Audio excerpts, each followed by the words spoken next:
Welcome back to Story Time with Colorful Story. Tonight we are discussing chapters 4 and 5 of the Denmark Vesey story.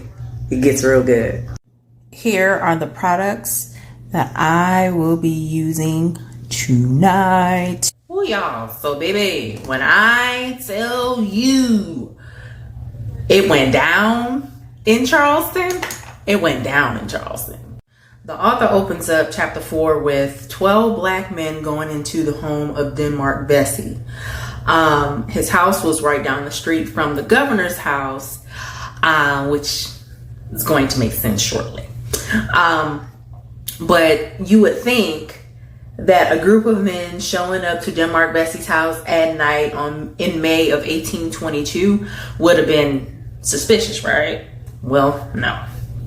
So during this time, it didn't raise suspicion because Denmark Vesey was known to have enslaved and freed black people showing up to his house because he employed them at his carpentry business. But what was really going on was Denmark was preparing his lieutenants for how they were going to take in stock for those who were going to join the revolt. And it all started with the way that they went about recruiting, right? Over a few weeks, they had this little role play they would do with different black people on the streets that they would try to recruit. So it would start with the recruiter saying, "What's the news?" And if they would respond with nothing, the recruiter would respond with, "We are free." And the prospect would say, "Who makes us so?" And the recruiter would say, "I'll show you the man," meaning they would show that prospect Denmark Vesey. And then they would reveal a plan of action. As they were recruiting, they would keep a list of names. All of the lieutenants would have a separate list of names. So in case Denmark or one of them was captured, they could go ahead and burn the list. There was said to have been 600 names on these lists. Now back to the meeting. At this meeting, Denmark was breaking down the goals of the revolt. And trigger warning, it does get violent. For starters, they were going to start by setting fires to multiple parts of Charleston. They would also have servants waiting in the courtyard while these places were set on fire, waiting to murder anyone who was a person without color, including their wives and children. In addition to slaughtering whole families, trigger warning, they were going to take over the arsenals that were at the south, north, and east end of Charleston to make sure there was no way that the military had any access to the weapons, and it would be in all of the hands of the enslaved who were fighting with Denmark Vesey. Now, Ned Bennett was one of Denmark Vesey's lieutenants, and he was also the enslaved African of the governor of Charleston.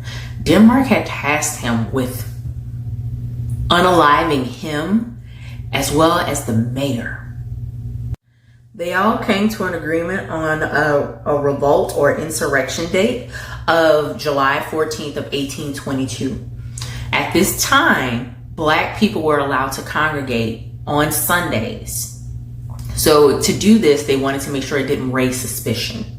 And Denmark also had other motives for it. So due to there being a pending economic crisis because white enslavers had bought too many slaves and the cotton market had just basically failed, they had too many mouths to feed. And in Denmark's mind, that meant possible genocide.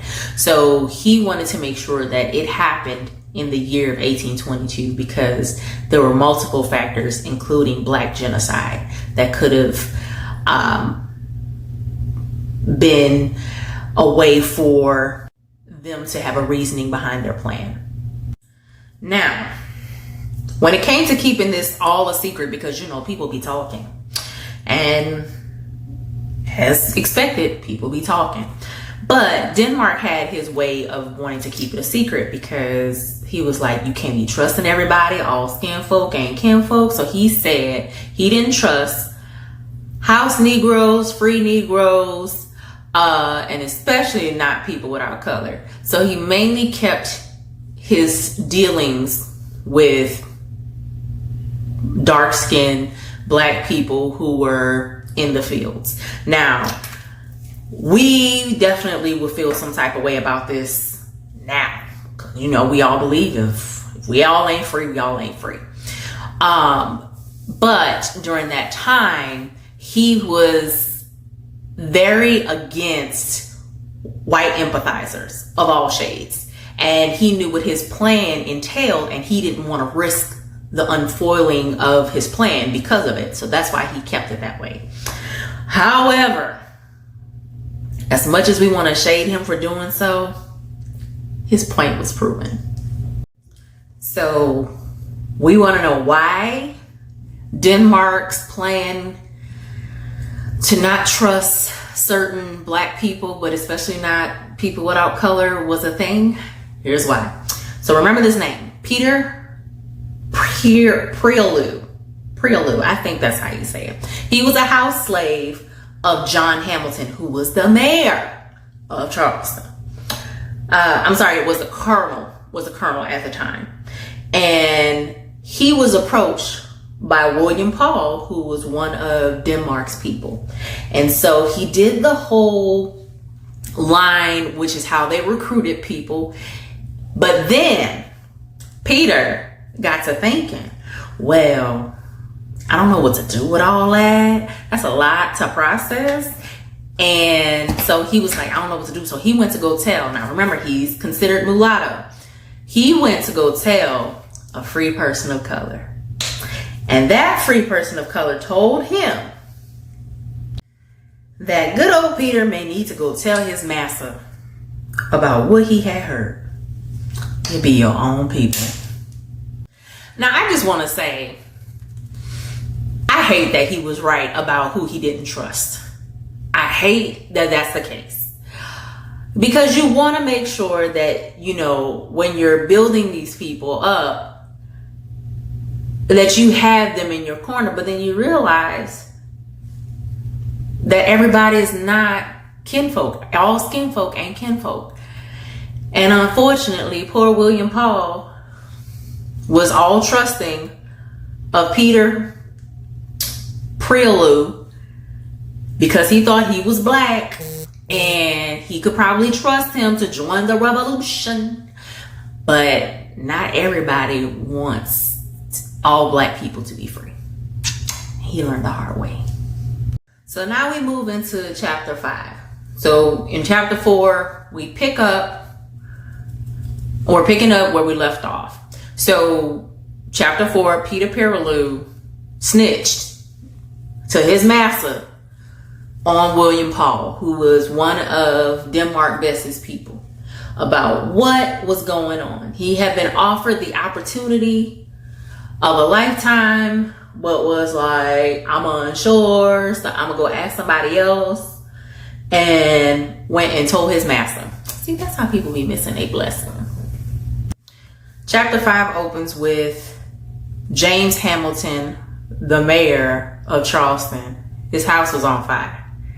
Now, they didn't explain why right away, but just know James Hamilton's house was on fire. After Colonel Prioleau was informed by the snitch Peter, he went into action. So he alerted the mayor of Charleston, but he also arrested William. And so when he found William, he decided to throw him into solitary confinement, where they don't really go into much detail about how they were able to coerce William, who was playing dumb at first. He was like, nah, I don't know nothing. But then they say that there was a cowhide involved and multiple beatings. So, I mean, we just gonna put 2 and 2 together. That's how they got the information. And at first, they didn't know what to do with that. they was like, well, do we believe him? I don't believe that my Negroes would do this to me.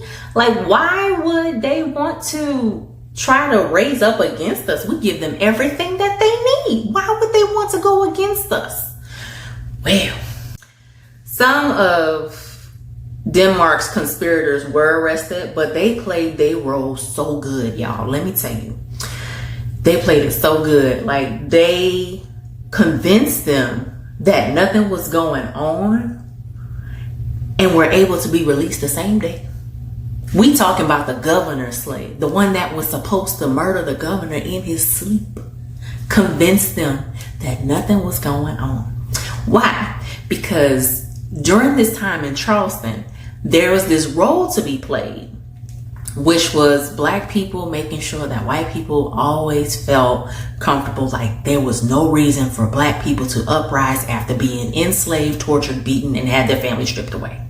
We're not gonna kill y'all for that. Now, that little charade that I was talking about in the previous video about them trying to make white folks comfortable even after they had enslaved them and murdered and tortured and separated children. That was how Charleston was keeping peace at the time, y'all. We do what you gotta do, boo. However, while Denmark's conspirators were being arrested, Denmark was like, look here, y'all can say they were being arrested for stealing. I know better. So Denmark rallied the troops and was like, look, y'all, we could still do it, but you know, I don't know what I don't know. We could still do it. We could still do it. Let's move the date. And so they moved the date to Sunday, June 16th.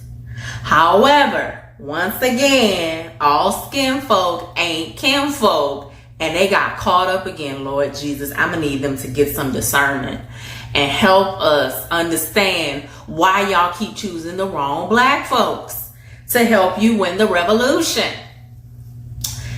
And Mr. George Wilson was another mulatto slave. I mean, these points that he's making. He was the slave of John Wilson, who was trying to run for governor. And so George Wilson went and snitched to John Wilson. And John was like, oh, this my time. This my time. But he didn't go to the governor, y'all. He went to John Hamilton, the mayor. He went to the mayor, and they gathered a militia and started getting people out there ready at the gates, trying to make sure that they had it on lockdown. But they did not alarm people without color because they had a plan. Now, the people without color, they were out there saying, you know what? We're going to catch them slipping. We're going to have all these guards waiting in the courtyard. We already know their little plan. So we're going to meet them at the crossroads. So when one of the recruits tried to leave, they knew something was up because they wasn't letting them through the gates. So they kind of changed Denmark's plan. And of course, they had been snitched on. However, they did not tell the people without color in the town. But you know how white fear gonna white fear anyway. This time, it was rational white fear because they were like, something is in the mist. The spirit is moving. Something ain't right in my shondo. However, they were proven wrong. But they were blaming black people. Now, y'all, remember how I had said that things changed because George Wilson snitched? Hear me out. Monday, June 17th, nothing was up in flames.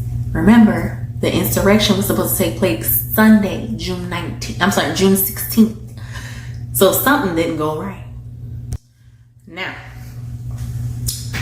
Denmark had another secret meeting because, you know, he was like, you know what, y'all not finna catch me slipping.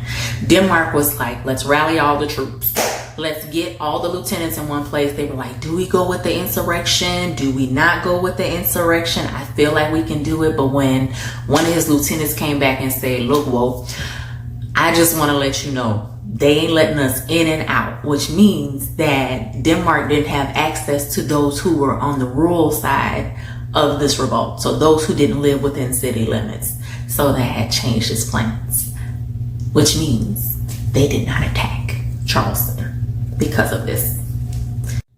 So Denmark got into Facebook mode. He was like, y'all burn all the lists, delete everything, delete. So he and his lieutenants started burning all the lists with all the names on it.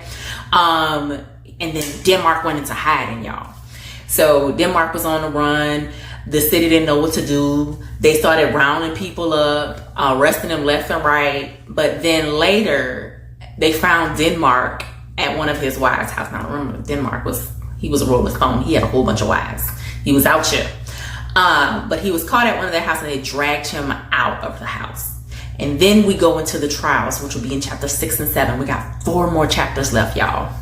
But I want to know your thoughts, because I was feeling like we was finna get this big shebang, and only to realize that they were like, well, no, girl. Everybody snitching. We gonna shut it down before it gets shut down. And you know how people without color during this time was, and their superstition, they were ready to hang people for no reason back then. So just imagine, he was about to start an insurrection, y'all. We already know how the story ends, but just think, he was ready to tear it all down, burn it to the ground. I am excited to see what happens next. Thank y'all so much for watching. I cannot wait to dive into chapter 6 and 7 next week. I hope you are still sticking with me. I hope you have bought the book. You can find it on my website underneath additional resources. I'm interested in knowing your thoughts so far. Let me know. Were you disappointed? Were you expecting it? Did you already know? Let me know. And I'll talk to y'all next time.